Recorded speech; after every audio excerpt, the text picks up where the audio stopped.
ಕೇವಲ 2 ಪದಾರ್ಥಗಳನ್ನು ಬಳಸಿ ಇನ್ಸ್ಟೆಂಟಾಗಿ ಯಾವುದೇ ರೀತಿಯ ಹಿಟ್ಟು, ಡ್ರೈ ಫ್ರೂಟ್ಸ್, ಸಕ್ಕರೆ, ಹಾಲು, ಮೊಟ್ಟೆ ಏನನ್ನೂ ಬಳಸದೆ ಹೆಲ್ದಿ ವರ್ಷನಲ್ಲಿ ಕುಕೀಸ್ ಮಾಡಬೇಕು ಅಂದರೆ ಈ ರೆಸಿಪಿ ಒಂದ್ಸರಿ ಟ್ರೈ ಮಾಡಿ. ಮೊದಲಿಗೆ ಒಂದು ಮಿಕ್ಸಿ ಜಾರಲ್ಲಿ ಒಣ ಕೊಬ್ಬರಿ ಹಾಗೂ ಖರ್ಜೂರನ ಹಾಕ್ಕೊಳ್ಬೇಕು. 2 ಈಕ್ವಲ್ ಪ್ರಪೋರ್ಷನಲ್ಲಿ ತಗೊಂಡು ಚೆನ್ನಾಗಿ ಗ್ರೈಂಡ್ ಮಾಡ್ಕೊಳ್ಬೇಕು.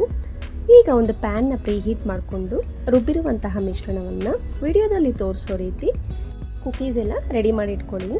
ನೀವು ಬೇಕಾದರೆ ಇದನ್ನು ಹಾಗೆ ತಿನ್ಬೋದು. ಡಯಟ್ ಮಾಡ್ತಾ ಇರೋರಿಗೆ ಇದೊಂದು ಒಳ್ಳೆ ಆಪ್ಷನ್ ಅಂತಲೇ ಹೇಳ್ಬೋದು. ಸಿಹಿ ತಿನ್ನಬೇಕು ಅನ್ನಿಸ್ದಾಗ ಈ ರೀತಿ ಮಾಡಿಕೊಂಡು ಒಂದ್ಸರಿ ಟ್ರೈ ಮಾಡಿ, ತುಂಬ ಟೇಸ್ಟಿಯಾಗಿರುತ್ತೆ.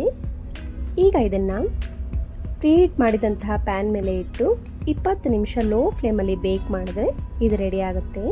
ಇನ್ನು ಅವನಲ್ಲಿ ಬೇಕ್ ಮಾಡಬೇಕು ಅಂದರೆ 180 ಡಿಗ್ರಿ ಸೆಂಟಿಗ್ರೇಡಲ್ಲಿ 20 ನಿಮಿಷ ಇದನ್ನು ಬೇಕ್ ಮಾಡಿದ್ರೆ ಇದು ರೆಡಿ ಆಗುತ್ತೆ.